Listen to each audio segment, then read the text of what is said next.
On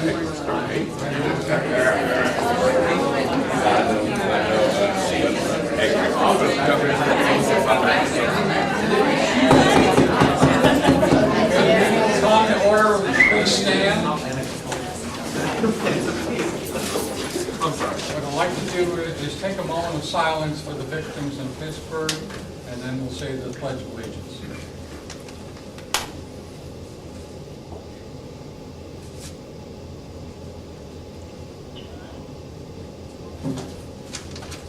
I pledge allegiance to the flag of the United States of America and to the republic for which it stands, one nation, under God, indivisible, with liberty and justice for all.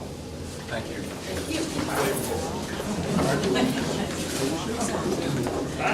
Are we supposed to be up here? Yes. We're going to be very formal. They can sit where they sit. Okay, we're going to start with the constituent school board. We'll have them 3 minutes each to tell about themselves. And after that, we'll go to the regular school board and then council. And we'll go on from there. Okay. Don't make me go first. Right, they're consolidated, these folks are constituent here. Sarah Johnson. All right. Joe's going to speak for her, so we'll start with you. Good evening, y'all. I'm Joe Boykin. I'm here for Ms. Sarah Shad Johnson. She is a candidate for the Consolidated School Board. She would be here tonight, but she is actually on the constituent board, and they're having a joint meeting up around Pleasantville and Allendale tonight, so she couldn't be here, but I asked her if I would read this to y'all. It states, "Dear friends, I apologize for not being with you this evening. I am the chair of the District 2 Constituent Board, and tonight we are holding a joint board meeting with the District 1 Constituent Board in Allendale. We have been working together for 2 years to advocate for a new high school in Allendale to replace Lincoln High School, which was closed in 2016. I understand the needs and challenges of our rural area schools and will continue to work for them. If elected to County School Board, my priority will be shifting the focus and resources to students and classrooms. To ensure we are supporting teaching and learning, we need to elect qualified board members who have the experience and knowledge to effect positive change. For more information about my campaign, please visit my website at sarahshadjohnson.com. Thank y'all for your consideration." You're doing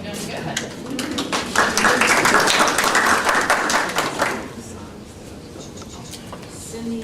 good. Okay, so I'm running for the countywide board. Do you want to do the constituent ones Constituent first? first. Or? Oh, that is constituent, right? That was- Countywide? I was No, gonna- that's consolidated. That's And consolidated. I'll explain that about what she is. Do you want to do Okay, your? so we're doing District 9? Okay. Okay. District 9. Dr. Simmons? Dr. Karen Simmons? There she is. Good evening. My name is Dr. Karen Simmons. I am running, I was on constituent 9 board for the last 4 years. So I'm rerunning again. I'm also pastor. I was pastoring for 17 years. I'm an Army vet, spent 20 years in the military as a nurse. I have other things, background, you guys can read in my little brochure, but I want to run because we started some work within our public schools.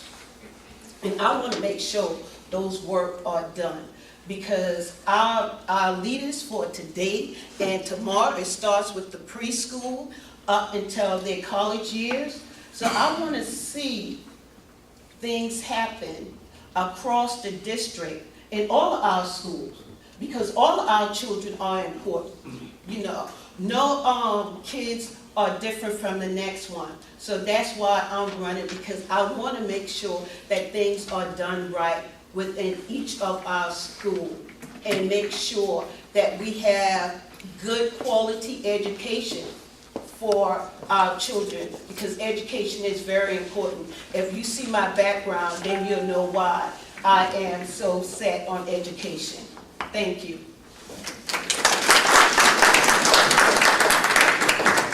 Monica Smith? Good evening, everyone.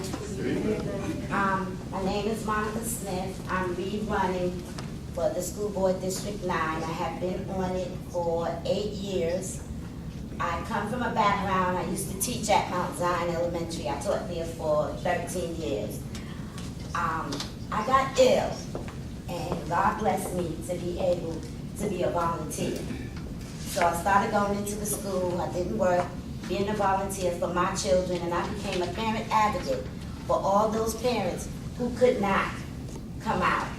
So if you were at work, everybody always told me, I got your back. So working inside and knowing what they need, the teachers, the parents, and the students, I got a chance to learn and see what they needed and what they wanted. So I went on to help. And a parent asked me in the beginning to run to do this. So once I ran the first time and I won, I just continued to go because they need so much. They need people to come out and care. Just listen to them. Our children are changing so vastly that it's just so hard to keep up with them. And my children went to St. John's, Bison, Hug Gap, St. John's, and they learned, they got great equality. So our schools really are good. We just need to continue to keep the kids on the island. The more kids we keep, the more money we get into our schools, then we're able to get better programs. But when we travel off and take our kids out, we leave less money for our children. These schools on this island are very great. We have fantastic teachers and we have great equality things. We can get more if we help each other keep their children in the schools. And that's me. Thank you.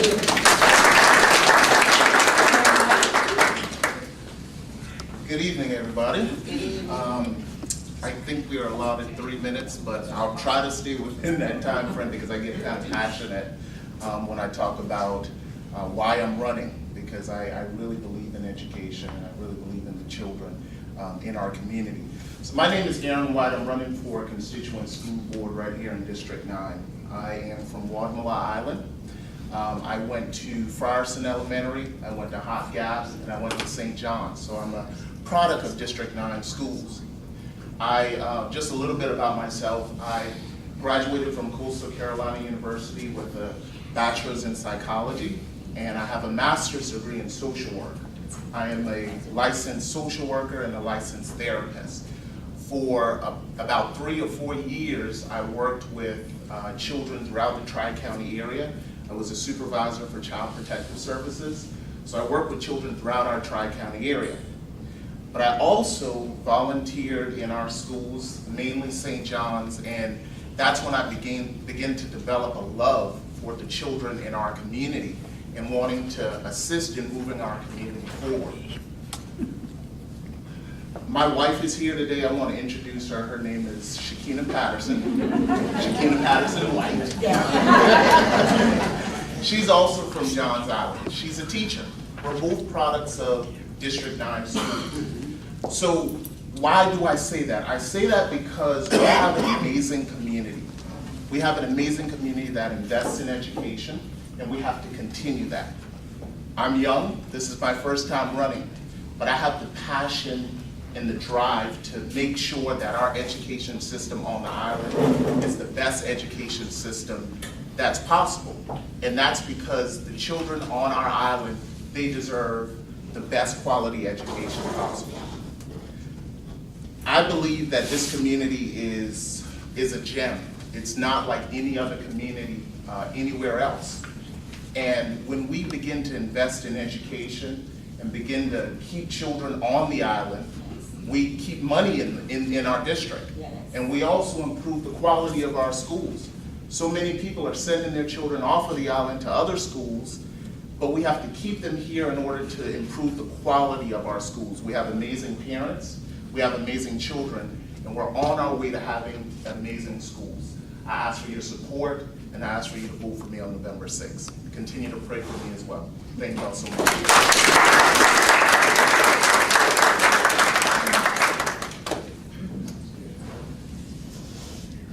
Leon Green.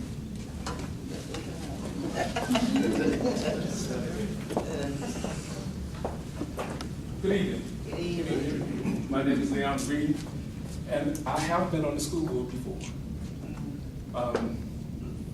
My wife has 2 master's degrees. My son has a PhD in chemistry. So education has always been a part of our lives. The last time I was on the school board, I made a presentation to the county board about dual education courses. If you're not familiar with that, that is high school student taking college classes while they're in high school. Those credit is converted into money immediately. Because, take for instance, our valedictorian went to Princeton, but he went with 60 college credits. He really don't have to go to school for 4 years. Think of the savings that comes. Now, while I was on the board the last time, we also introduced a newsletter that came out quarterly. And it talked about what was happening in all the schools. This time, I want to see all of those things expanded. Now, we have just as many students leaving the island that we have at St. John's High School. I think the last time I asked Mr. Larson, it was 309 at St. John's. You had 256 at James Island. You have another 30 or 50 at West Ashley. It's 324 now. It's like 24 now. 324. Okay. We need to keep our children on the island. Now, I know in the past, they thought they could not get a good education. That was the perception. Perception has a twin called deception. So sometimes you don't get it right. Now, with all these people leaving the island, it creates traffic jams in the evening and in the morning. You can get a good education on Johns Island. Elementary, middle, and high school. And I am here. Oh, by the way, I was very diligent in getting the Montessori school on One Island. I am very passionate about education.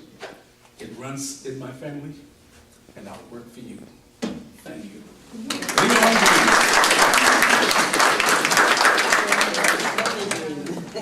Is there anyone else here from District 9? All right, now I'll try Ms. Coates. Hi, my name is Cindy Bond Coates, and I am running for the county school board. And so just a quick lesson, if you live on Johns Island, then the constituent school board members belong just to you. They are in your district, and only you can vote to elect them, and they serve in your district. The county board serves the entire Charleston County School District, and you will be able to also vote for us. So what I tell people is when you go into the booth, don't leave. I don't care if you have to pack a lunch, you just keep staying, because you're going to vote, and you're going to vote, and you're going to vote, and you're going to vote, and then you're going to get to a set of nonpartisan, and you'll see something that says North Area Candidates. That's me, Cindy Bond Coates. You vote for me there, and then when you keep going to the rest, you can do whatever you choose. So that's just a quick lesson. Now, I have been on the school board for 8 years, and I really struggled this time with running again. So I'm going to be very honest. You're a teacher, God bless you. Let's be very clear here. If you put a child in front of me at 8 o'clock in the morning, they will not be smarter at 3 o'clock in the afternoon. That is not going to happen. But on the county board, you have to talk about things that create the environment for teaching and learning in the classroom. To give you an idea, school lunches, schools didn't have to feed you until 85 years ago. It was 150 years, about 153 before school was even mandatory. So there's been this huge addition of responsibilities, federal regulation, state regulation, money that comes with more. In fact, since 2004, the federal piece of regulations has nearly doubled. While it's still a small portion of public education, its piece has nearly doubled. And with all of that comes more pressure and more responsibilities to answer to someone outside of the district to say you're doing something right. We're at a tipping point with education. There is nobody that gets up and goes to work at CCSD every day and says, I hate children, I'm here for the money, I hope they just don't figure me out. Nobody is all bad, nobody is all good. We all have our faults. What we have is a system of education that has reached a tipping point. If we do this right and do this correctly in the next 2 to 5 years, two things are going to happen. You will be empowered because county board members owe it to you to explain to you who you need to go ask for the changes from. I'll give you an example. Someone said they were upset because of the money that's spent on building schools, but then you don't spend that money on buying teachers. It's against the state law for me to do that. I cannot take this money and use it for education, and that is a state law. Now, you want that changed? We now know who to go talk to and talk about funding. For Charleston County, for about every dollar of educational taxes collected in Charleston County, you get about 34 cents back. First thing the legislature does is they say, okay, it's going to cost this much to educate a child. So we need this much money times every child in South Carolina. Holy crap, we cannot afford that. So we're going to write a proviso that forgives us from having to meet that standard. Then they say, okay, well, wait a minute. We can't necessarily give that money. We don't have enough. All right, so then we're going to say 70 cents on the dollar and tell the local districts to make up that difference with local taxes. Sorry, I can talk all night. You want to hear the rest of that? You can. But I am Cindy Coates, and obviously I am the person who wants to talk about the structure and how we fix the big issues that are really putting the pressure on education. Thank you.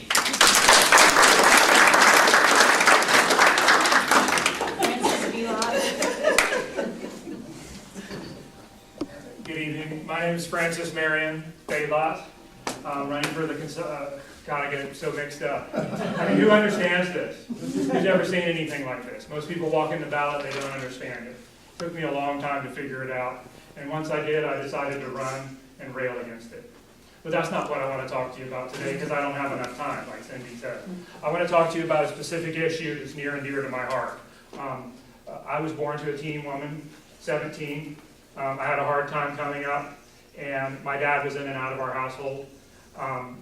By the time I was in the 5th and 6th grade, I started having a lot of troubles. I had an undiagnosed learning disability.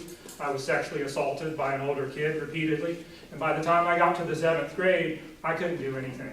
I was on fire, I couldn't think, and I was suspended probably 30 times, maybe even more. And my mom went to the superintendent and the principal of James Island High School. I went to James Island Schools, Mr. Franklin McCray, and they sat down and they talked and they brought in a psychologist, and the psychologist assessed me and tested me and diagnosed my learning disability, diagnosed me with PTSD, and put me into a special class at the time. It was called EH, Emotionally Handicapped.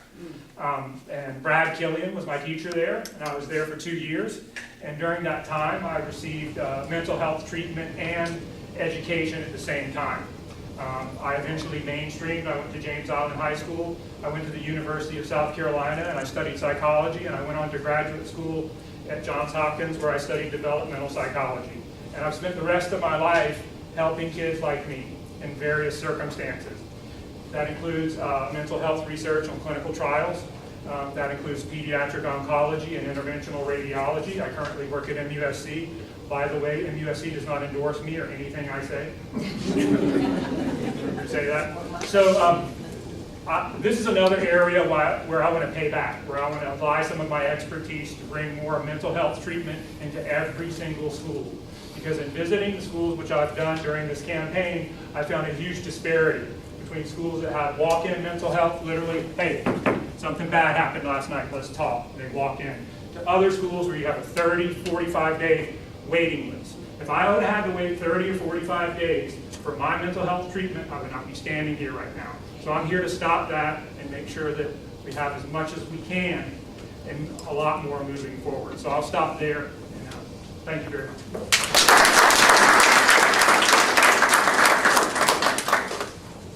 Eric Mack? Good evening. My name is Eric Mack. Just want to tell you a little bit about myself right quick. So I'm born and raised on Watermelon Island and went through the Johns Island Watermelon Public Schools, of course. Successful life, years there in those schools. Went on and went to college and got my degree in Christian education. Currently serving as a pastor as a church in downtown Charleston for the past 15 years. I've been employed at the Medical University for the past 21 years as a business analyst, and of course I've served 12 years actually on the local constituent school board before running for the Consolidated School Board. What have I done for District 9 since I've been on the Consolidated School Board? That's the question tonight, and that's what I want to deliver to you tonight. So let's talk a little bit about that.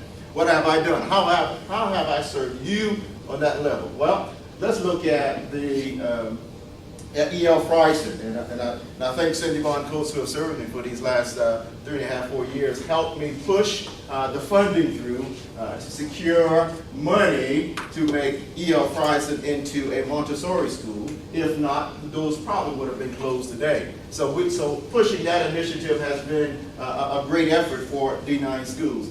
Not only that, let's take a look at Angel Oak Elementary School. The very first meeting that once I was elected and installed, a group of Johns Island individuals came down and said, we demand a new elementary school. At that point, it was just about $6.8 million on the table to renovate the school. Well, of course, we know that's not enough money to even do that work. Well, let me tell you, I could not have done it by myself, so I went to work. So what did I end up getting and having to work with my colleague, and Cindy was part of that vote, $11.8 additional million to renovate Angel Oak Elementary School, and you see what you see there today. So let's fast forward a little bit. Even at the high school, was able to secure points for AP classes that the school did not qualify for. But again, I had to work with my colleagues and work across the aisle to get the added points that's needed so that we can offer those courses at the high school. Let's fast forward again. So, as we have these major developers coming into play, just recently, I think about 4 or 5 months ago, I advocated with staff, and we were able to secure 18 acres of land to build probably a future school here on Johns Island. So these were work at hand that I was doing just for D9 alone to make sure that we improve the quality here on the island. I strongly believe that our schools should look like our community. That's a big factor for me. I've been pushing that from 2014. I've been saying it since then, and I'm saying it now. Our schools should look like our community. And that's one of the things that we have been doing. Preacher?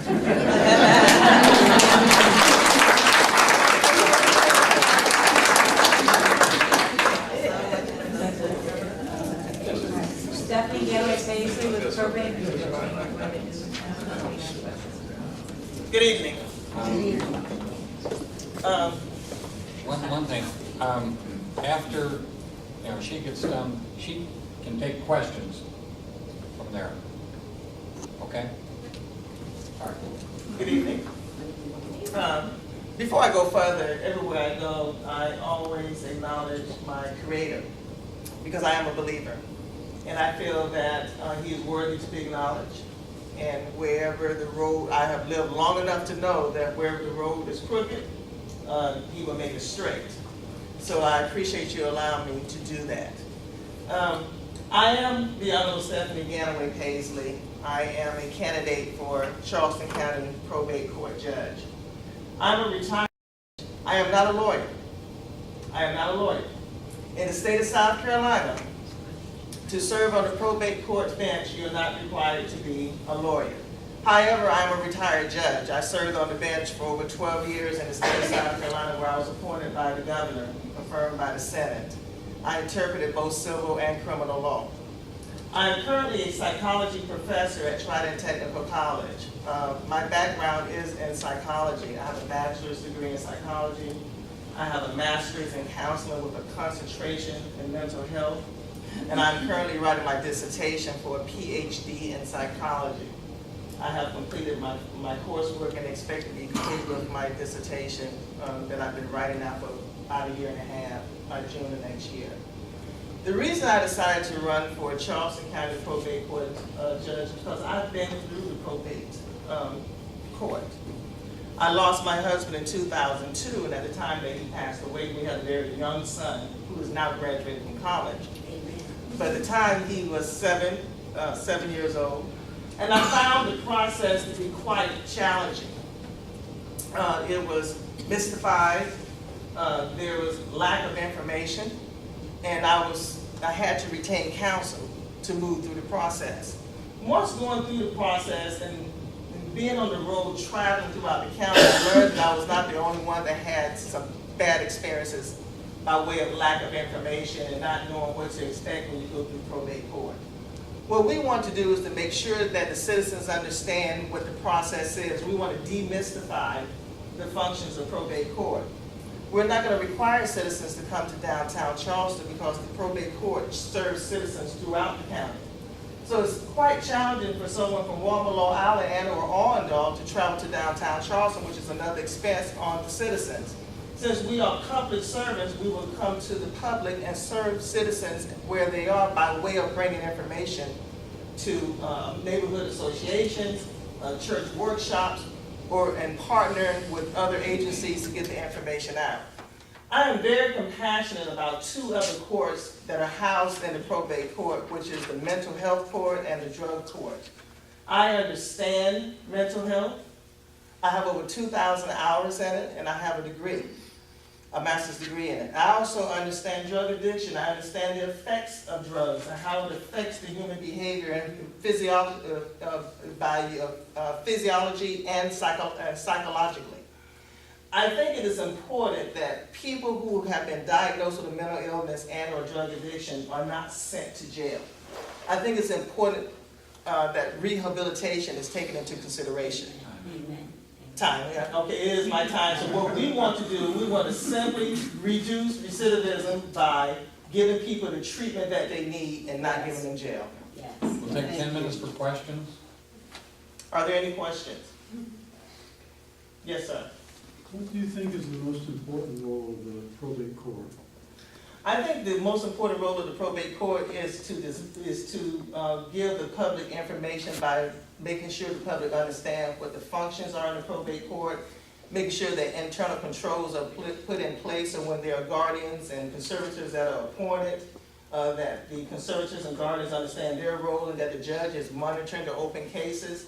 I also think it's important to serve the citizens of Charleston County. All of the citizens of Charleston County should get the benefit of that court. When someone, again, has been diagnosed with a mental illness and drug addiction, whether you're on crack cocaine or opioid, I think you should be rehabilitated by way of the probate court. Those are concerns that we have, and those are some of the things that we will focus on. Yes, sir. What do you think can be done about the heirs property problems that we're having? Heirs property is the result of history, and I think it affects all of our community. Unfortunately, it affects the African American community more so, because after the Civil War of 1870, when slaves were free, property was given, but it was not properly recorded. Thus the birth of heirs property.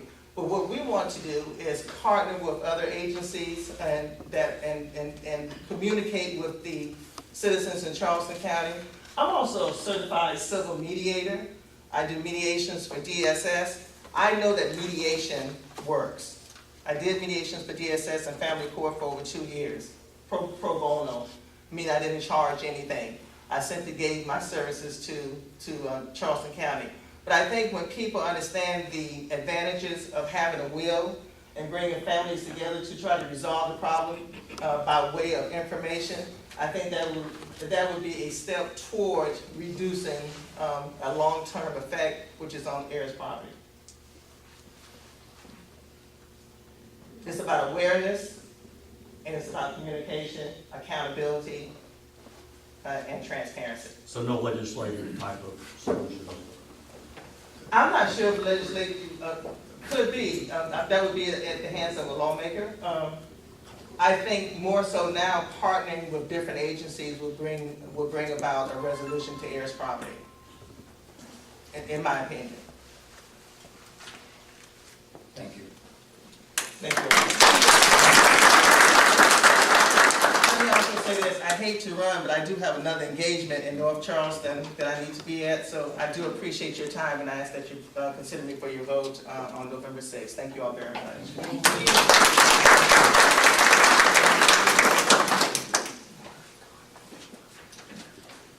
This is for Joe Milligan. Joe Milliken was unable to be here. So he has sent us this.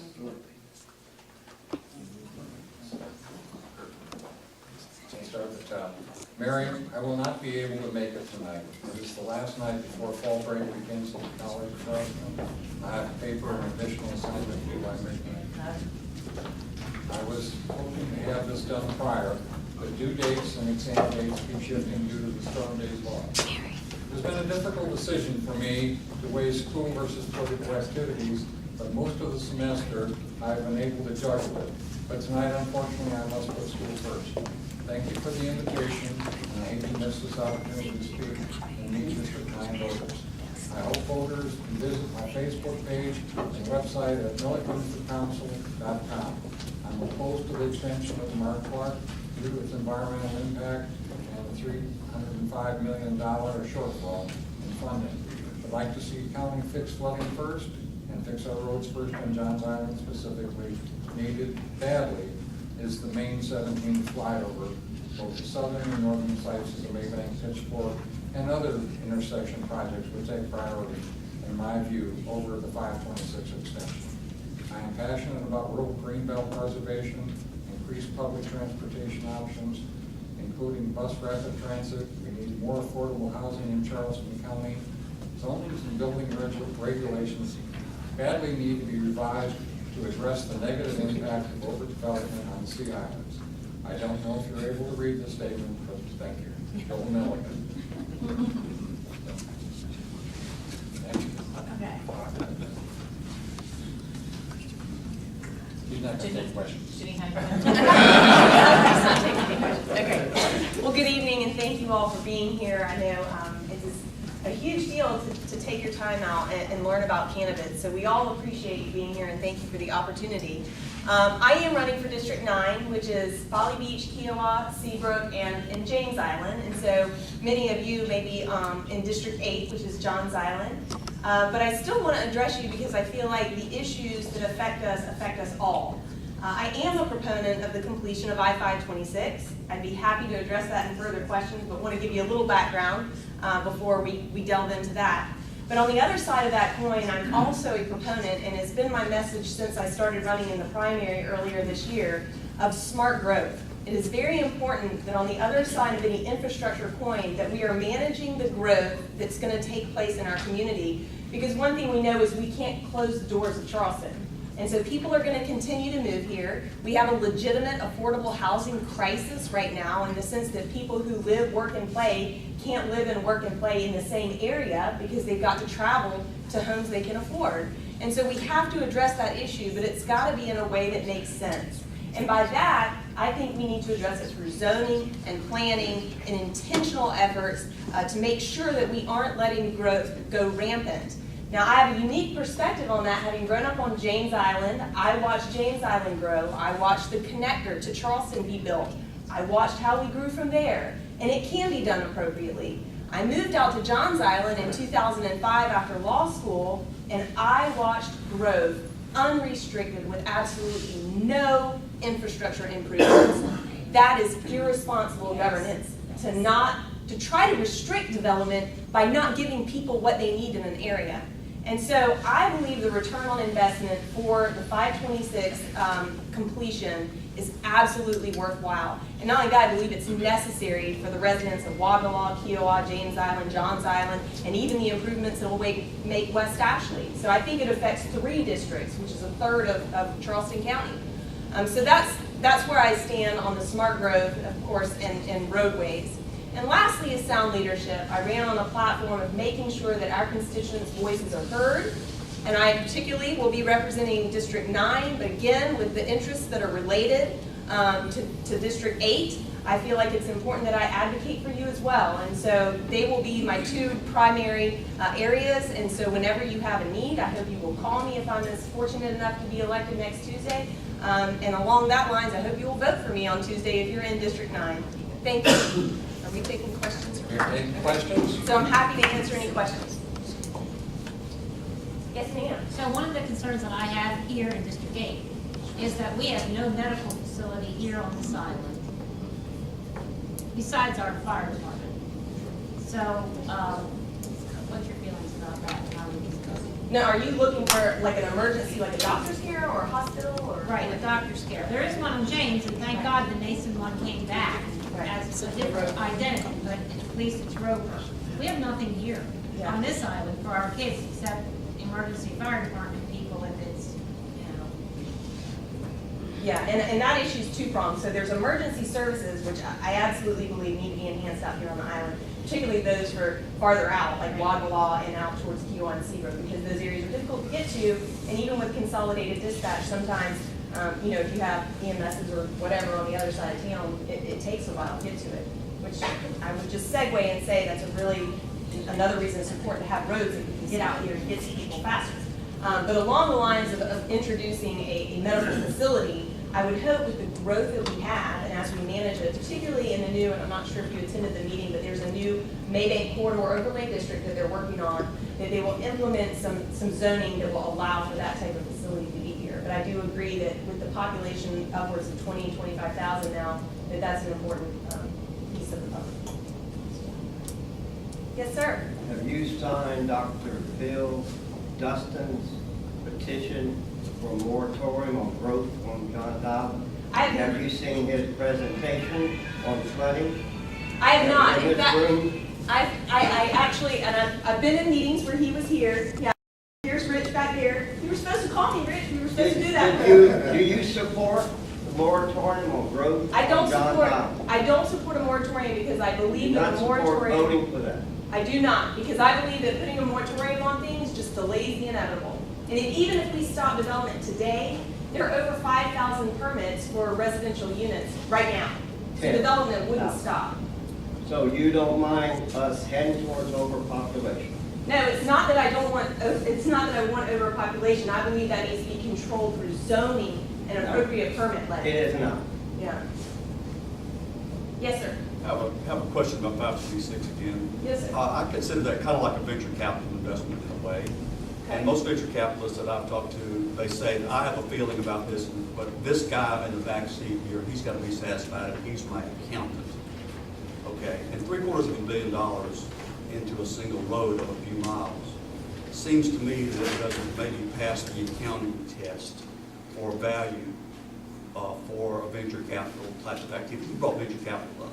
So my question is that been looked at carefully by your people, or can you refer me to people who have looked at that in an open way, in a truthful way, so that we can actually understand the numbers of such a thing? So are you asking me if the $700 million price tag is worth it for the 8 miles of road? That's really kind of what I'm asking, versus other options that we might have. Okay. I want to make clear that I am a proponent of the other alternative options, both the flyover and the whole Bohicket Road improvement that's on the table now. My understanding is it's already been funded. And secondarily, the pitchfork, as I want to see those projects completed, and not at the expense of completing 526. But the thing I want to make clear on the funding is $420 million that's coming from the State Infrastructure Bank under the new terms that were recently negotiated are on the table, and there's no clawback anymore. And so monies that county is able to find to fund the difference would be available without being cut out of the state infrastructure bank's contribution. So in that regard, I'm sure you've seen that the county came up with some funding sources. 2004 half-cent sales tax, as well as some CHATS funds. And then there may be $100 million shortfall they're still working on finding. And if that has to come out the 2016 half-cent sales tax of $2.1 billion, I'm okay with that. At the end of the day, I absolutely think for the people of Johns Island, West Ashley, and James Island, that there is a return on the investment that's worth inputting that money. It's in the numbers. Thanks. Yes, ma'am. I travel Maybank a couple of times every day. I don't think we need the pitchfork anymore. Traffic moves very fast since they've finished that highway. Absolutely, and I agree that the widening, so that was a 3 kind of stepped project. The widening has helped coming on the island. Unfortunately, it has not helped traffic coming off the island. And so we've got to address that. One thing I think would be helpful if we get the pitchfork is you take the on-ramp off of the bridge coming onto the island and take it down River Road.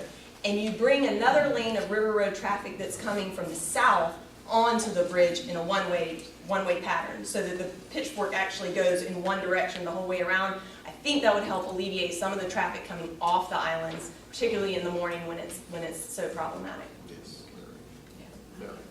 Yes, ma'am. Now, in doing this, right, would people be losing part of their property, their land? So all of the easements have already been kind of laid out with the alternative G plan, and that is one thing I wanted to address, so thank you for asking this question. One of the reasons this project is so expensive is that after going through the NEPA process and going through all of the alternatives, it is an at-grade, beautiful, state-of-the-art roadway that connects the West Ashley Greenway all the way to the James Island County Park with a bikeable multi-use path. Unlike the James Island Connector, you can't ride a bike on because someone ended up passing away in a car accident not too long in the past couple of years. So it's a road that's state-of-the-art in a way we haven't seen. It's a parkway, not just an overpass that goes all the way over James Island. The James Island easement is going to go along the county park, so it will not take up much. People's land isn't going to be impacted. And where it comes on to Johns Island at the 2 locations, my understanding is that they've gotten those right-of-way areas selected as well. So it won't require anybody having to give up their land that doesn't want to. There may be a little piece on a piece of property that's affected by the southern pitchfork, which has been a debate for a while, but we'll see where that lands. Hey, Thomas. Hey, Jenny. I have to disagree with you. The land has not been selected as part of property that my family owns it'll go through the middle of my living room, and we've not been approached by Charleston County, DOT, or anybody. So yes, it will take people's homes on Johns Island. Now, the question for you is, Anna Johnson put an amendment into the whole thing several years ago to pay anybody within 1,000 feet of 526 compensation. Will you support that getting paid for 1,000 feet? I absolutely support compensating for people that land has to be condemned, for sure. But I thought, in my view of the map of the Alt-G, is north of your property. No, it goes, it's gonna take my house. But like I say, my question is, it's 1,000 feet. That's gonna add millions of dollars to the cost of it. Are you gonna support her? I will support whatever reasonable measures of compensating people for their land that has to be taken. Yeah, I think that's part of the condemnation process. That was voted on in the 2012 resolution to move forward with the road. That was a bone they tossed to Anna to get her vote. And so that is part of the ordinance and resolution, and yet it's never been acted on. So Well, because I think we're not in a place yet, I don't think. Well, but that's his question is would you support continuing with that element of the resolution?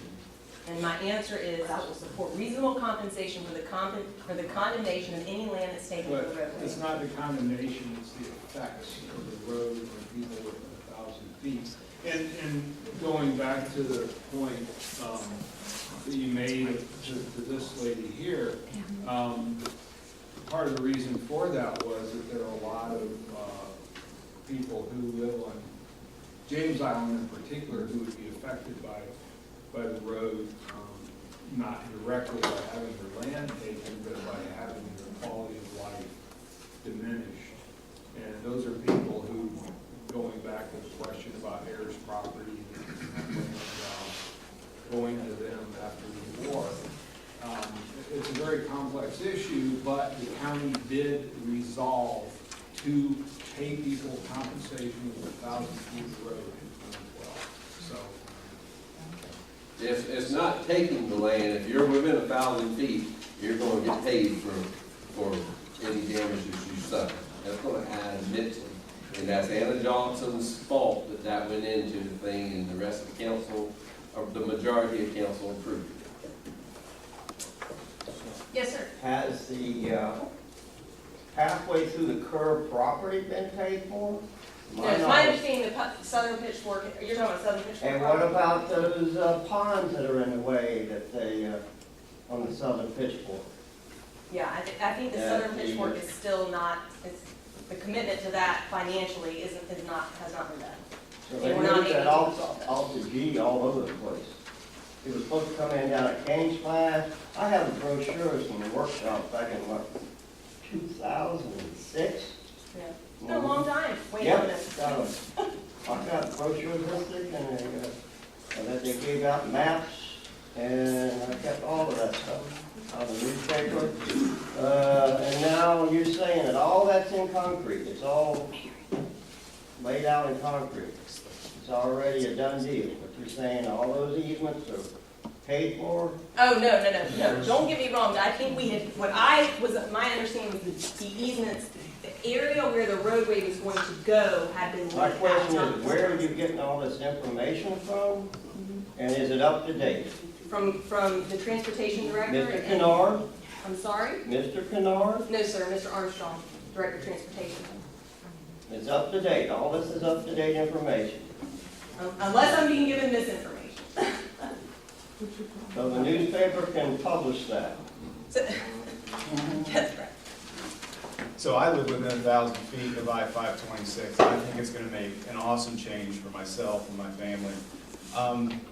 Do you think that the flyover is still necessary if we get 526 and so much of that traffic is diverted?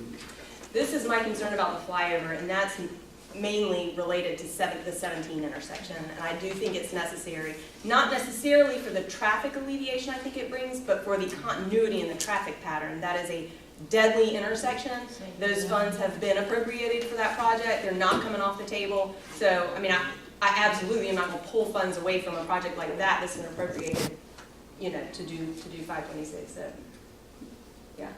Is my 10 minutes up? I mean, I want everybody to have a chance. Very good, Jimmy.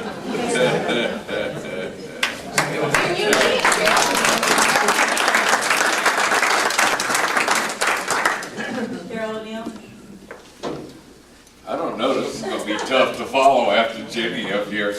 I'm Carol O'Neill. I am the candidate for House Seat 116. Many of you don't know the geographical area. I'll tell you as quickly as I can. It runs from the gates of Kewah Seabrook, most of Johns Island, down to Guatemala, not Rockville. Comes back out down Biggest Ferry Road, not Grand Oaks, but I stop at Carolina Bay. North on 17 to Clemson Experimental Station. We'll come back out. We're going to go up to Red Top. We're going to go to Rantals. We're going to go to Poplar Grove. We're going to slip up on 162. We're going to go up around Stono Ferry, Hollywood, Adams Run, Edisto, but not the beach. That's another congressional seat. We're going to come back out of there, and we're going to go over to Cottageville and out to the edge of Walterboro. So I have a very big district, probably one of the largest in the entire state. I was in hopes that the incumbent would be here tonight because I wanted to ask him in 16 years, tell me 3 things he's done for the district. Not put up a stop sign, not put up a cow crossing. I needed to know what 3 things. I don't think if you look on the computer, you'll find anything. I don't want to retire as a state legislator. 4 terms should be max for anyone. That's 8 years. Then either you're smart enough and have the ambition to go forward, or you sit back and let Aaron turn around and run for that city. That's the way it should be. I'm all in favor of term limits. Look, president has term limits, governor has term limits. It's time we did that. Bullet points, structure. I don't know who the brain was that came up with this thing. It was their idea. I'm not trying to take the credit. 6 years ago, I came up with 4-laning, everything from Betsy Carrison all the way out to 17. But I never once said just a flyover. I said a clover leaf. And the reason I said a clover leaf is that's U.S. Highway 17. You know what that means? Federal money. Federal money doesn't have to come from the county. We got enough room. I'm a general contractor. We measured from Hankel Marine to 162, north and south. I can add 2 lanes and Hearn lanes on each side, and not hardly affect any businesses at all. This is the big thing with me. I posted some things on social media here lately of some pictures. Thomas Legree even took them. He sent them to me about the roads and how bad they were. Well, they haven't changed at all. We've got to do something. We got more and more people moving in. It used to be 27 a day, 37 a day. Now it's like 50-some people a day moving here and here. We've got to, I'm for growth. I'm a contractor. I'm a farmer. I'm a rancher. I work with my hands. We have to be able to control the growth. I want one more thing. I want vocational schools, Cindy Coates, all the rest of you. In the 7th grade, we're losing too many of our children. Thank you. All right. Oh, okay. Nailed it. Do I get a question if I'm a candidate? Yeah, go for the goal. Redistricting. What are you gonna do? What am I doing? Yeah. Redistricting. In 2020. Well, when the census comes out to be able to redistrict, number one, I should have Seabrook people. Let me finish. Independent committee or let the General Assembly keep doing it? Independent committee. Another question. Actually, my question was exactly the same. I'm in 119, and when we were coming to this meeting, my wife was going, no, we're in 116, and see, it shows the email, 116's there. Yeah. And I'm more dyslexic, so, Yeah. I mean, I said, maybe it is, but I went on the computer and pulled the districts, and like 119 actually runs all the way over and goes across the Ashley River for a little bit and things like that. And the census is coming up, and then I guess, it's got to work through it. But I think it's important. First of all, you don't have to run every little spot. You got a little bit more community That's right. involved. That's exactly right. And it's important. It's tough for me right now on Maybank Highway. If you look at my district, I'm stepping over this way, but wait, don't stop there. You got to go over this way. This is crazy. Hey, we're all one. We're unity. I'm tired of the racist bunch of crap. That's right. It's unity. All of us are together. We're Americans. I don't want, and that's the way the old school used to be. We had to separate this, we had to separate this, because the Democrats needed this, the Republicans. I'm over that trash. We are one. When God made us, He made us one person. And this is what we've got to do. This is why I used to sit back and clean every time I watched the news. Well, I'm up and I'm running. And this is my last time to run. I'm going to take this seat. I've got to take the seat. Hell, if you don't like me, get rid of me in 2 years. Get rid of me in 2 years. I don't need to be there 16 years. This is why I said, and I'm praying. I don't think he's a great guy. I mean, I like him personally. But tell me 3 things. 3 he's done for this district. Nothing. Nothing. Any other questions? Behind you. I know you're gonna cause a problem. No, Are you familiar with Act 388? No. All right, so I'll leave that one alone right now. If you get elected, If you get elected, we're having a conversation. if we will have a conversation, Act 388, Sure. research it, very important.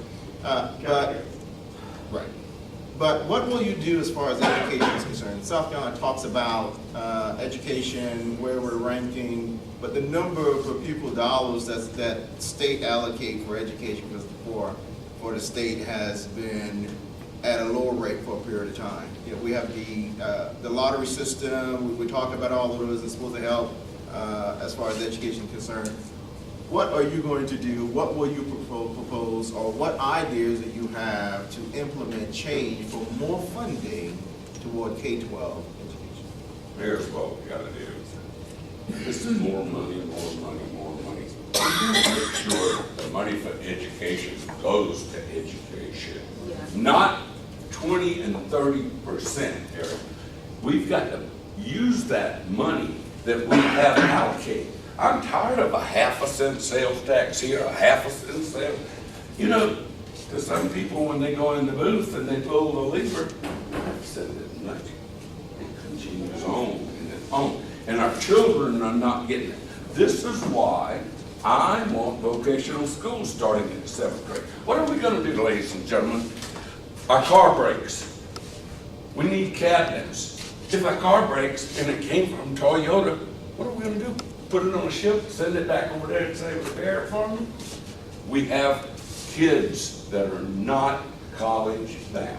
Yes. I have a son. You know, when kids are growing up, they always say, Daddy, I'm going to be an engineer like you. I'm going to do this. And my youngest son says, I'm going to be a garbage man. Well, I got to tell you, he damn near made it. Today, he's a millionaire. He went to a private, in Georgia, and you know they have this, private vocational school. I know because I paid for it. A private vocational school. He learned structural engineering, construction engineering. And now, I mean, admittedly, his uncle was Senator Talmadge from Georgia. But the first job he ever got was a $10 million job at Warner Robins Air Base to build. So here's where I'm going. Georgia does it too. This money has got to be allocated. If it's for education, Eric, it's got to go to our education. That's right. If it's a gas tax, it's got to go for our roads, not some pork barrel doggone thing. You know, it's nice to have museums. It's nice to have all these great things like our statues that we're taking down every day. We need to take care of us. This is why I love Donald Trump. Take care of America first. Well, I want to take care of my district 116. And remember something, if you're not in 116, what I do affects you. So you got to get out. We got to vote red this Tuesday. It's very important. We've got some great candidates, the best candidates I have ever seen running for the school board and constituent board, ever. Because some, oh my God, I'm not sure I can send them to buy a loaf of bread. But, you know, I tell things like it is. And if you don't like it, you can tell me. That's all right, I'll just tell you what I think. However, constituents of this area, of my district, I want you to come to me. Tell me what you want. How many times have you ever had a politician come to you and say, what do you think about this bill? How many times? I'm looking for the first time. That's right. And I'm waiting for somebody to come to me. But when you come to me, I was in the corporate world. You better tell me what you do to fix it. I don't want to hear just whiners. Tell me what you do. Hell, I'm pretty smart, but I'm not the smartest guy in the world. And don't tell me I'm afraid to walk across the aisle to a Democrat and shake his hand and say, you know, that's a good idea. We can work together. So we got to do these things. I need your vote. November 6th, And I promise I'll scream hallelujah all over South Carolina. Any more questions? I apologize, everyone. Something about Wamla because Wamla needs a lot of construction roads, all these dirt roads and the waste, the piping. We're flooding on Wamla. Here's what I'm afraid is going to happen on Waterwall. Once the water company has to pipe down through there, and Thomas LeGree could probably answer this as well. Here's what I'm worried about. Annexation, city of Charleston, more development. So what we've got to do is I got to work with some programs here within the state that we can do Clean Water Act. Okay, work with the clean. I'm not talking about the water, I'm talking about the sewer. Just the sewer, over the flooding. Yeah, roads, like we're flooding. It's not only there, Because dear. of the sewages, you know, Yeah, the pipes in the ditches, they're not. They're very old. Charleston County, nor the city of Charleston, has enough employees, nor the money at this moment, and anyone else can tell you the same thing, to be able to do it. I clean, Thomas, you clean the ditches on your farm, don't you? Yeah.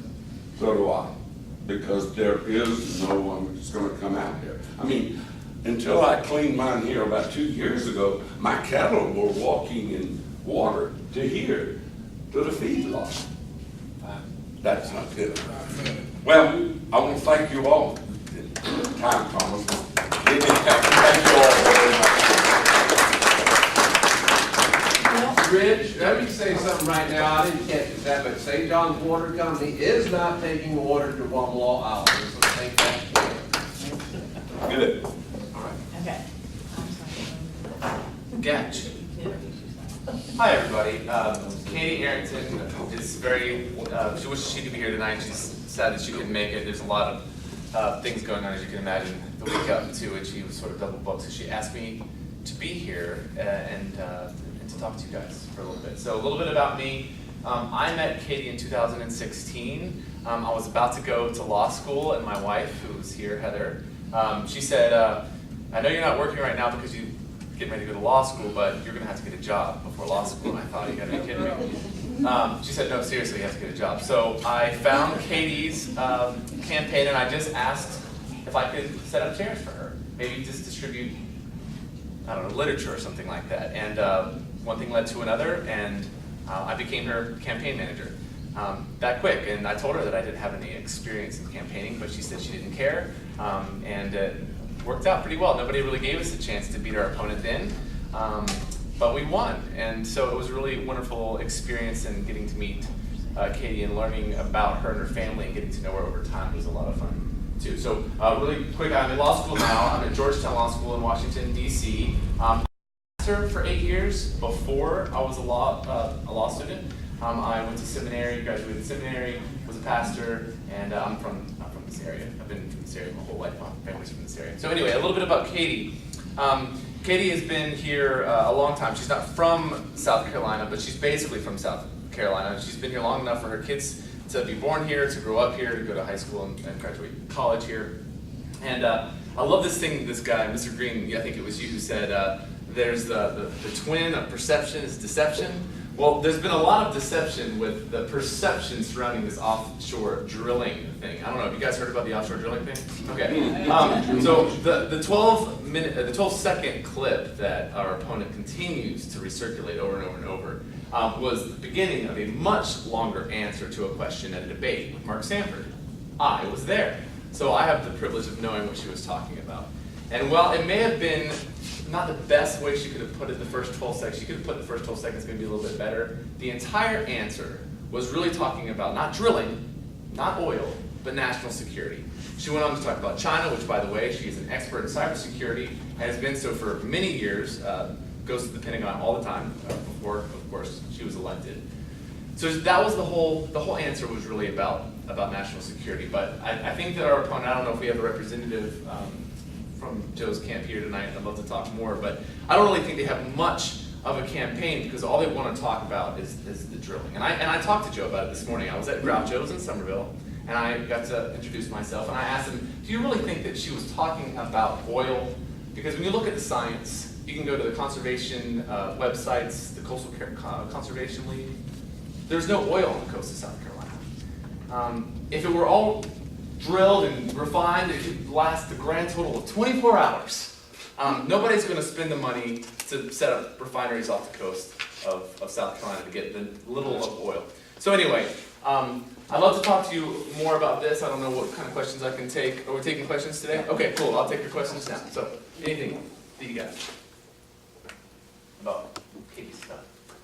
Or for me, I don't know. If you want pastoral advice, we've got a lot of pastors here. That's a good thing. I would like to add on the oil issue. I heard Katie's opponent say something like, I can't believe we're talking about it. But the reason I know we're talking about it, in my opinion, or the reason one needs to talk about it is we live in a world that oil's used tremendously. And I was like, there's 200 oil wells in the North Sea, and they don't want it polluted either.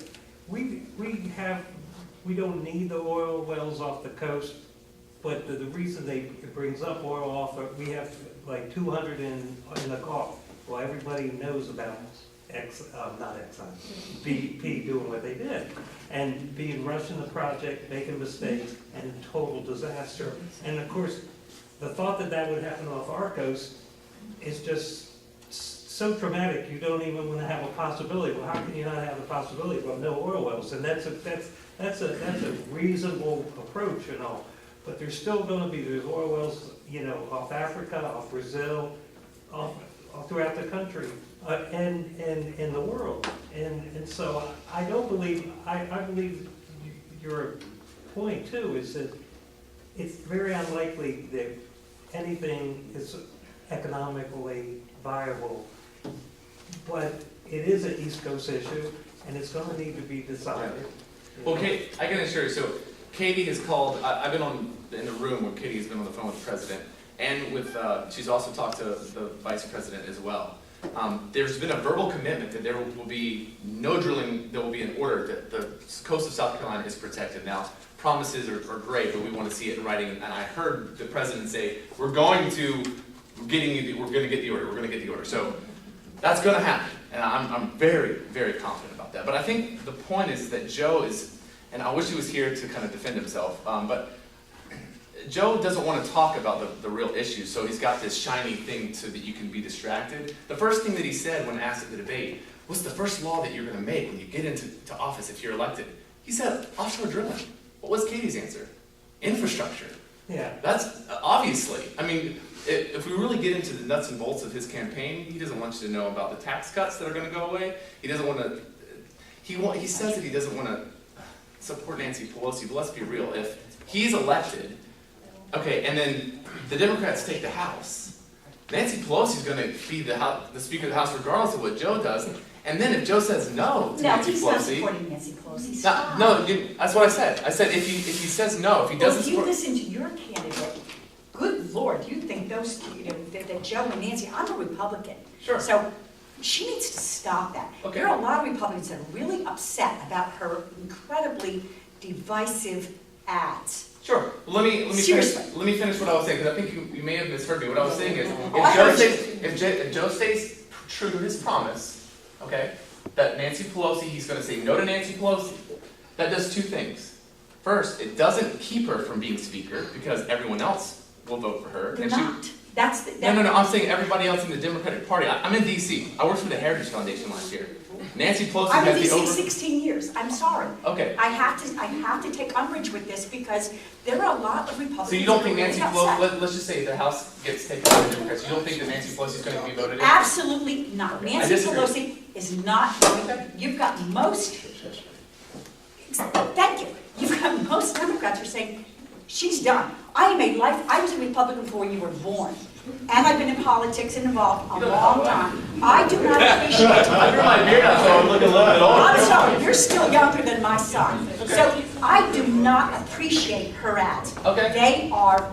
I'll let I'm her sorry. know that you're upset about the ads. Yeah, but they're, Okay. I have a lot of company, okay? Okay. Stop with that, it's Okay. just not true. It's not true. Yes, ma'am. Yes, ma'am. And I hear you. I understand what you're saying about the offshore drilling. I'm very aware that, yes, we don't have anything to drill. But I think honestly, talking to other Republicans, what's really upsetting is the fact that there's a lot of divisive, it's very divisive. So you're upset as a Republican? Yes. Because Katie is saying that Joe is going to be somehow connected to Nancy Pelosi, who's the leader of their party. Yes, but that's not the only issue. Listen, I have a question. I don't want to hear any more about it. Yeah. I want to hear about healthcare. I want to know the specific policy is going to be put in place to get more people with quality insurance that doesn't bankrupt them when they get cancer. So healthcare, if anybody wants to know the absolute specifics about healthcare, definitely go to the website, but I will say that there's this thing going around, this whisper sort of in the background that Katie wants to get rid of pre-existing conditions. You know, she is a breast cancer survivor. You may have heard of the incredible car accident that she survived. She said before, she is a walking pre-existing condition, so I can guarantee she's not going to do anything to touch the pre-existing condition, but for the details on the rest of her healthcare platform, go to KatieAnthony.com. Yes, sir. So, I was at the East Cooper Republican lunch when she first appeared after getting out of the hospital. You know, I admire that. It's tremendous courage for somebody to come back from those injuries. But one of the first things she started doing was whining about Joe Cunningham continued fundraising when she was in the hospital. Right, I remember. And that she couldn't do that. And I was sitting there, and I think you were sitting over there at the table too. And I'm thinking like, well, who is this guy? If he's a campaign manager, why isn't he out doing that? And it's been this constant thing. Right. And I'm like, why would I want to vote for somebody who's such a whiner when, you know, he's got you and all these other people who could be doing that instead, just like you're doing here tonight. I mean, you know, it's really off-putting to have somebody whining about an issue, not even an issue, but that particular, whatever you want, when there's so many other pressing matters that we face. And it really puts me off. And I talk to a bunch of other people and they're like, why are we even spending time on little pot shots at each other about stuff like that? When there are so many pressing issues, they can sit down, talk about them like adults. And you've been doing it here tonight, Joe Cunningham. I don't want to hear about it, you know, I already know about it. I want to hear what she's going to do. So, I mean, Do you have a specific question? You don't like her whining, I gotta ask. Yeah, I mean, why does she spend time on these kinds of things rather than huge pressing issues that we have? So. Yeah, I mean, she's been spending time, I mean, while Joe was drinking beer, Katie was having flooding roundtables. Oh my God. While Joe was. But, no, but it's true, I mean, you asked it what she's been doing, she's been having flooding roundtables. How divisive is that? She's also been going to she went to the president, she talked to the vice president, went to Washington on her own dime to do exactly what you're doing, to try to talk about the real issues. So I think that she's doing that, I just don't know if you're seeing it. Yeah, well, again, you know, what I'm hearing is stuff that puts me off. Yeah, well, I hear you, that's. I'll toss that out into the next. The nature of the game, yeah. Yes, sir. I'm, like Jackie, lifelong Republican, was probably one before you were born, and I don't intend to vote Katie Arrington. I don't know that I'll be voting for Joe. But what do you think about when you have a Republican like Side-Eye writing letters to the editors saying that people want to write in Mark Sanford's name? What is your thoughts? I don't know, Side-Eye? Side-Eye Limehouse. Oh, okay. He's a legend. What do I think about the letter? He is a legend. I love it. So I didn't understand the question. Right. I didn't hear you. Oh. You don't know who Side-Eye is? No, I didn't understand what you're saying. I know who he is and who he is, yes. So there's a big divide in the Republican Party. Yes. I mean, how do you see that being healed when Republicans aren't willing to vote for the Republican candidate? I don't know, how do I see how the divisiveness in politics can be healed? I think that right now we're looking at the best economic growth that we've seen in a lot. I know that helps families, it helps kids. I know that today, or was it yesterday, the 3.1 wage growth that happened, that Democrats are saying, and we heard it in the news, that they're discounting, but it's actually the best wage growth that we've had in 10 years. I think that helps. I think that when we look at the black letters of the wonderful things that are happening, we've had the economy and the jobs are wonderful. I mean, there's a lot of positive things that are going on. I think that that's the beginning of healing. I mean, we got President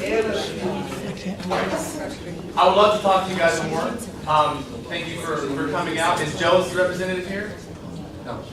Okay, he was confirmed to be here tonight, but I guess we couldn't have somebody here. So I'm glad that I got to spend some time with you. Thank you.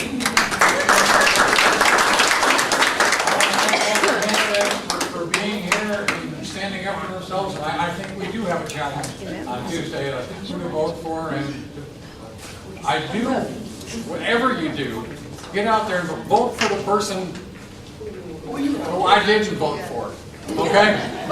Please, Hey, vote. excuse me, how long can we stay in here? Okay, so I'll be happy to take any questions.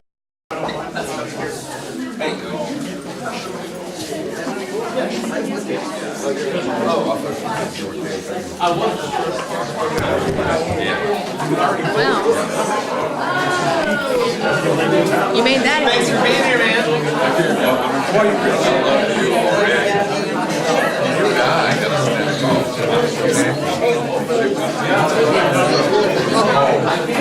I